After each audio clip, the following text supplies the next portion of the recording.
Hi Rowena, well done today. Hope you found it helpful. We'll just run through now what we discussed in this session. If we look on the left hand side, we now look at your original swing. Backswing now really good, taking that golf club with a nice shoulder turn, nice sort of lifting of the arms and starting to hinge the wrist here. Ideally we could be hinging the wrist here a little bit earlier, which I think might encourage that angle to be held a little bit longer, but certainly at the top of the backswing we're getting into a good position. The issue we have now, your first move as you start coming down, you can already see the angle you created up here, probably around about a 90-degree-ish angle. In the first foot 2-3 of this downswing, you've already almost started losing your angle there as you come back down. Then we get back to about kind of hip height.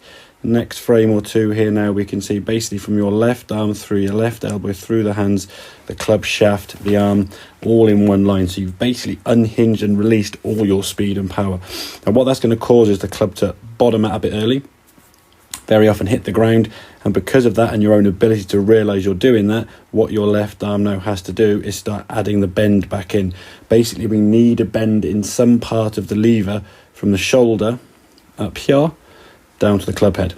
If the hands are unhinged, as we said, you haven't created the angle like you're doing here on the right hand side, your club's going to bottom out, and therefore your elbow now becomes the secondary lever or secondary bend, shall we say, and depending on how much you lift that arm up or bend it will depend on how much you strike the ball either really well, hit the ground early, or potentially top it. So the drill you've got to practice, maintaining this angle all the way to the top of the backswing here. And now from here, using a stick on the ground to give you a visual, or a golf club, get that club to drop down here so you maintain that angle here for longer. So in the wrist and that club, we're keeping this angle, so we're maintaining the power or the speed creator that we've created in the backswing. So once that club is here now, the club now is not going to start hitting the ground too early. What you'll have to then adjust to probably is the instinct that you are going to hit the ground, and the elbow taken over to try to lift the club high to miss it. You might find a few shots early doors when you start playing this. You might get a few sort of thin ones or low ones or top shots. But I think from your ability, it's a question of just practicing this move till it just becomes more and more ingrained. And once you've got this feeling, and then you'll just start relearning where that ball is in relation to you. And I'm sure you'll be absolutely fine. You won't start trying to lift the club or pick the club out of the way, because you'll feel the ground almost is further away slightly. So work on this motion. You can see now, if I clear all these lines on the left, look at how your arms through impact really kind of bending and tucked up, your hands here very close to the body.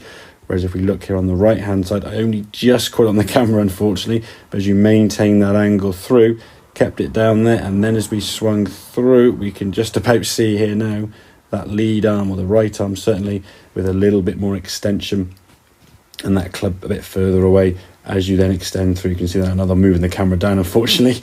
You can see the arm now much more extended compared to where your elbow is here on this left hand one, your elbow now on this right hand one, basically past your torso. So to summary, focus on that backswing being hinged a little bit more, and then maintain that angle on the way back down. If you lose the angle from here like so, the two issues you're going to lose your speed source, so the distance of the shots won't be going as far, and the club will also be bottoming out a little bit early as a result. Then your fix for this, or your covering up with the duct tape, shall we say, is create another bend in the elbow to stop that ground, or stop that club, should I say, hitting the ground. So work on this move on the right hand side, keep the angle for longer, just keep doing this movement as much as you can. Even do it for like 2 or 3 minutes a day, just continually back and forth up like this, just letting the club drop and drop and drop, feeling that angle in the right wrist and how that feels for you. It's going to be purely a feel-based thing you've got to learn. And once you've created that feeling, you can then take it to the golf course. As I also said in the session, when you're on the course playing, you simply focus on the golf ball and you hit the golf ball.